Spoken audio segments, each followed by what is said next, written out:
R-E-C-I-P-E. What's that spell? Recipe. No, you can say R-E-P. Recipe. R-E-C-I-P-E. It's an Instagram recipe. Oh, I like that. Yeah. But this is YouTube.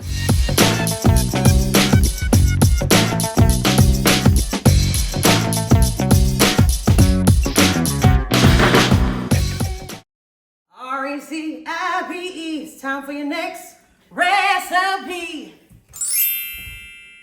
Hey guys, welcome back to my channel. I'm here on Do It Yourself. We cook, we bake, we make. And it's time to make a croissant bake.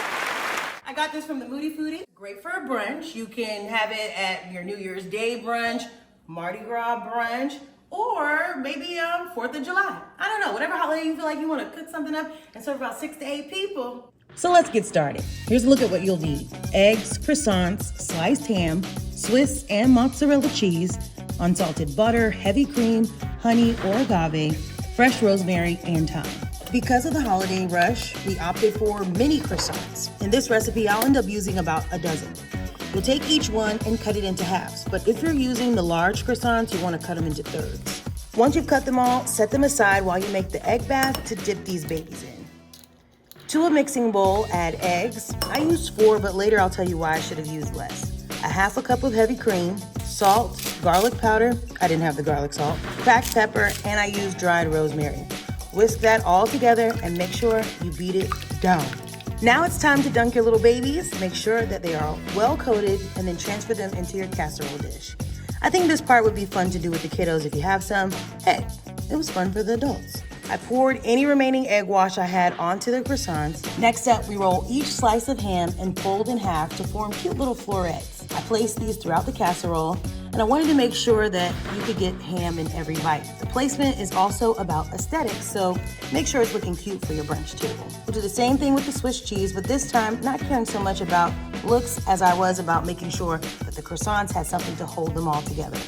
Top that off with some shredded mozzarella. Pop it in the oven for about 20 minutes at 350.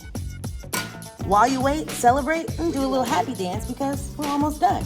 And now a word from our sponsors. Well, not really, just a good recommendation from a friend. So, one of our good girlfriends, hand me that bottle please, thank you, suggested this from Trader Joe's. Traders. And she was not wrong. It is a peach Prosecco Bellini. Already ready.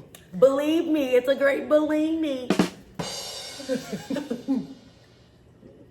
Okay, back to the task at hand.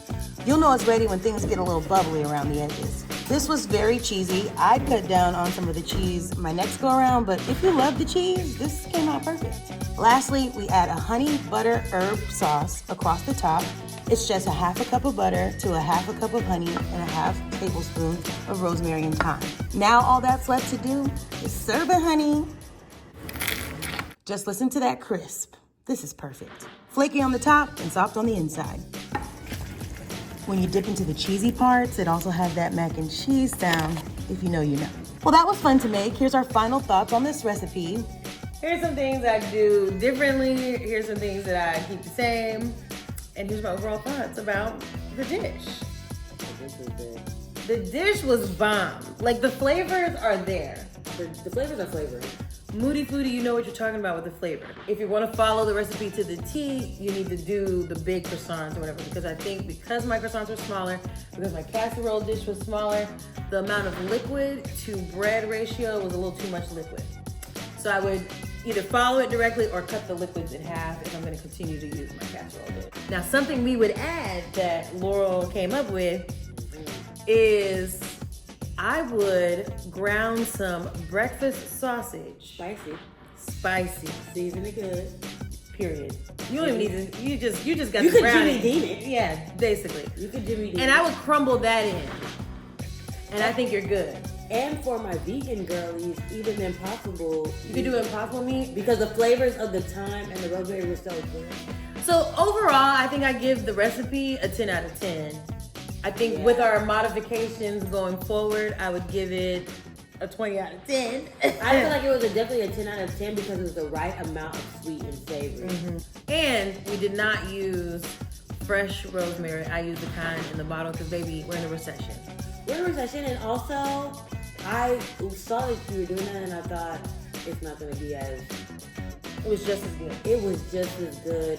The rosemary still hit you in the back of your throat. It still hit in the Adam's apple. All right, thanks for being here. And thanks for joining us for this RECIPE. Next time I'll bring you another recipe. Okay, harmonize. Okay, Let me know in the comments how it goes if you decide to make it, and be sure to like and subscribe. Holla!